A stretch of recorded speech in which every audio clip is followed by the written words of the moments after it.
Alright, sing it with me now.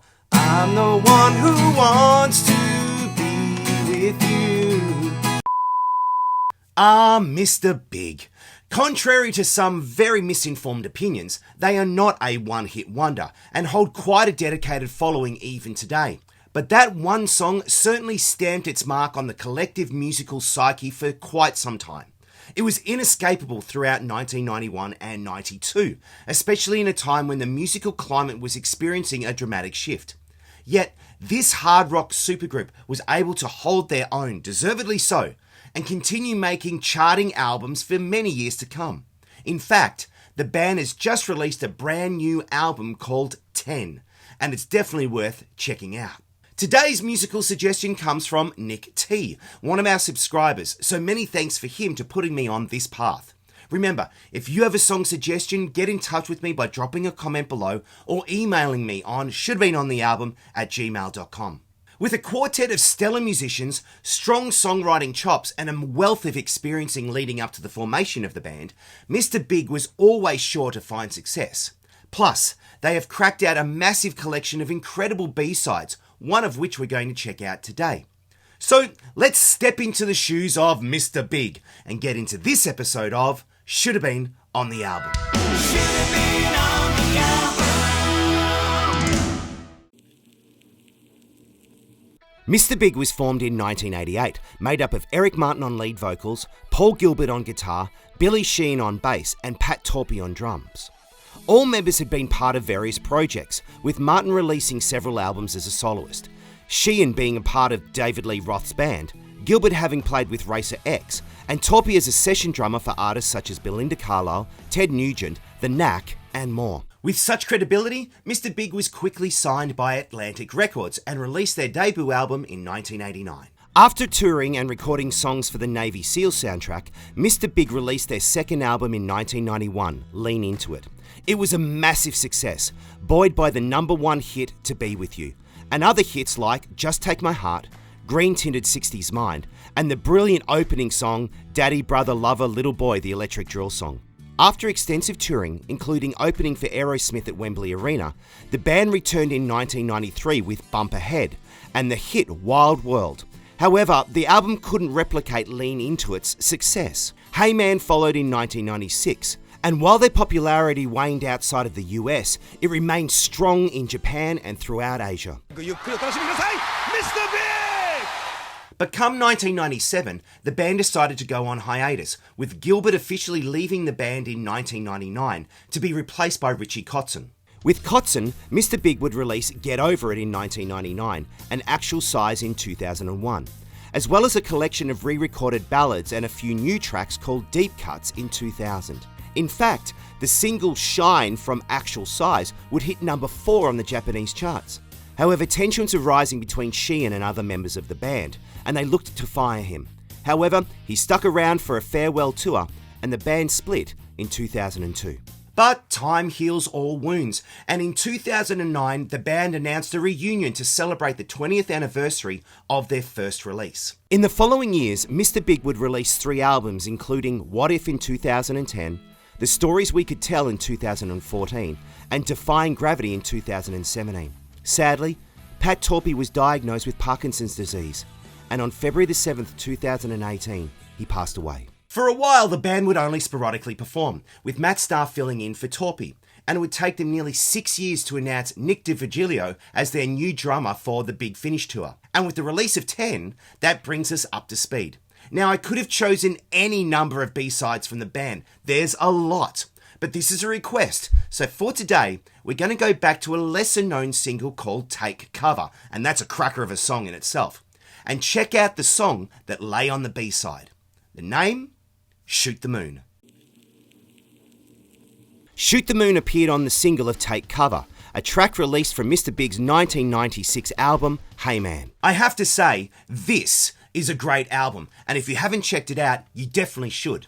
But more on that later. Shoot the Moon was written by Paul Gilbert and Eric Martin and was recorded during the sessions for Hey Man. It appeared on an extended EP along with Going Where the Wind Blows and live versions of Just Take My Heart and The Whole World's Gotta Know. Lyrically, Shoot the Moon finds the protagonist ready to take on the world. I'm born ready.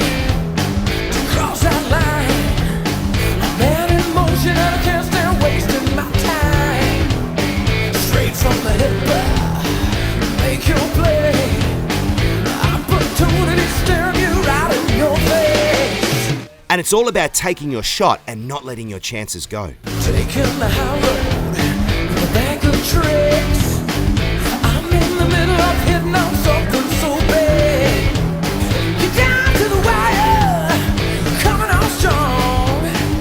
One day you're living it, and the next day it's gone. Because after all, we're living on borrowed time. Your silver time and self to keep it safe and sound. Your precious time is running out. So there's just one thing you have to do, and that's Shoot the moon. Jump on the fly. Yeah, shoot the moon, yeah. Before your life passes you by. This song is a reminder that life is short and that when the chances come, you've got to take them. It's a great reminder for all of us. Musically, it's got a 1950s jive feel to it, with the drums driving the rhythm and a descending guitar riff. It's got a ton of energy, and the band is as tight as you can get. There's a solo in the middle with some great sparring between guitar, bass and drums.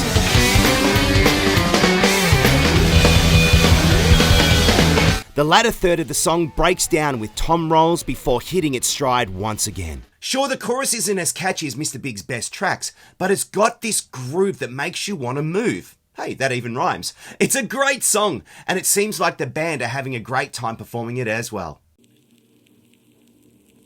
Hey Man is an album that was really lost when it was released in 1996, and it was out of time, and largely the fan base had moved on. Still, it hit the top spot of the Japanese charts. I've got a copy of it, like I've shown you, and I have to tell you, it's definitely an unappreciated release. So, do I think Shoot the Moon deserves a spot? Let's take a closer look. The first 4 songs on the album are absolute killers. Trapped in Toyland opens with a piano before slamming into some Zeppelin-esque rock. Take Cover, the single, is powered by drums and a muted guitar riff. Jane Doe is simply supreme, and it jerks around in rhythm and delivery. Goin' Where the Wind Blows is another brilliant acoustic ballad from the band, and deserved chart success. There's also 2 other non-album tracks on the single as well, in Living Like a Dog and Tears.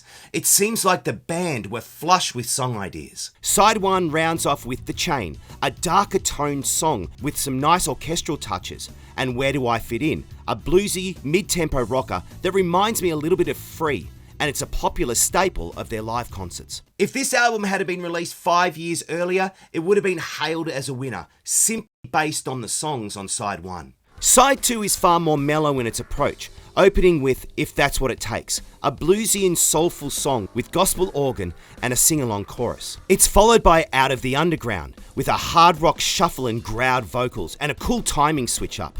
Then we have Dancin' Right Into the Flame, the first single from Hey Man. But should it have been? I reckon there's better songs on this album that should have been single number 1. Anyways, we round off the album with 2 tracks, Mama D, another acoustic introed song that swings before hitting a rockier riff, and Fool Us Today, a funky rock number that recalls Lean Into It just a little. Side 2 is definitely not as strong as Side 1, with a bit of filler in there. So, should Shoot the Moon get a spot? Yep, for sure. Side 2 really needs an injection of energy, and I would be taking out Mama D and putting in Shoot the Moon in its place. It works there, not just because I think it's a better song, but I also think it helps put some pace on the track listing after the ballad of Dancin' Right Into the Flame. Shoot the Moon is fun, and it's definitely got a little bit of love online too, with comments like the best Mr. Big song and sometimes I wonder why they leave the best songs for bonus tracks. Now, I don't know if Shoot the Moon is one of their best songs, but it's definitely deserving of a spot on Hey Man.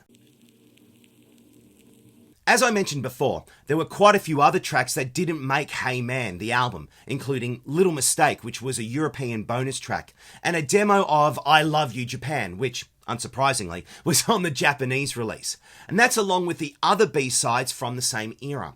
But if you dig back into Mr. Big's back catalogue, there are many non-album B-sides and outtakes, several albums worth in fact. Plus, there's a few studio tracks that weren't on the albums, but popped up on the collections and greatest hits. Now, if you put them all together, you'd be sure to have several more Mr. Big albums outside of the 10 official studio releases. And yes, that's another plug for their new album. Anyway, what do you think? Do you rank Shoot the Moon? Where does it live in Mr. Big's wider catalogue? Let me know in the comments below. And if you've liked this video, please consider subscribing, liking and sharing. I love chatting with people who are into discovering new music. So come along and join the team. You can also follow us on Facebook, X, Twitter, Instagram, all that sort of stuff. Links are in the description as well. But until next time, my name is Drew, and you've been watching Should Have Been on the Album. Cheers. Before your life passes you by.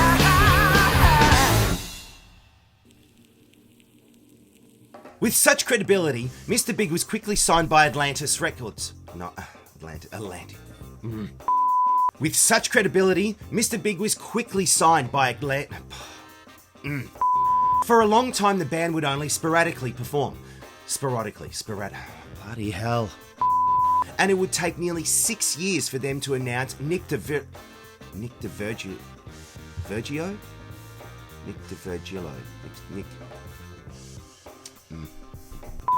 And it would take nearly 6 years for them to announce Nick Virgilio.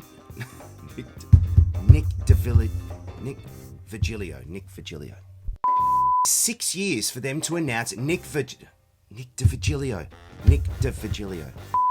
And it would take them nearly 6 years for them to announce Nick DiVergilio as the... There's also two... Why can't I say it?